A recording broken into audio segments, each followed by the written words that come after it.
আরে হ্যাঁ, এই আতপাগলি মহিলাটাই আমি, যে রং খেলতে ঢুকেছিল উর্বশী হয়ে আর বেরিয়েছে পুতনা রাক্ষসী হয়ে। আর এদিকে তোমাদের দাদার নাচ দেখেছো? ওর এই হিডেন ট্যালেন্টটা ইনফ্যাক্ট আমিও ফার্স্ট টাইম চাক্ষুষ করলাম।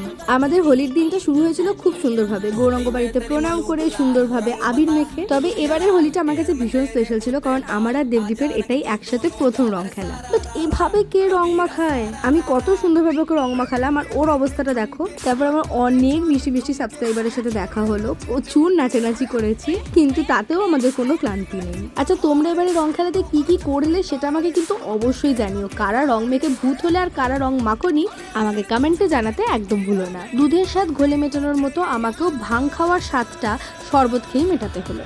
আর অন্যদিকে স্টেজে হচ্ছিল সাংস্কৃতিক অনুষ্ঠান, আর স্টেজের নিচে আমরা করছিলাম ভাসান ডান্স। সেই কোন ছোটবেলায় আমি লাস্ট রং খেলেছিলাম আমার মনে নেই, এবারটাতেই একেবারে শুধু আসলে পুষিয়ে নিয়েছি। পার্ট 2 দেখার জন্য চ্যানেলটা সাবস্ক্রাইব করে দিও।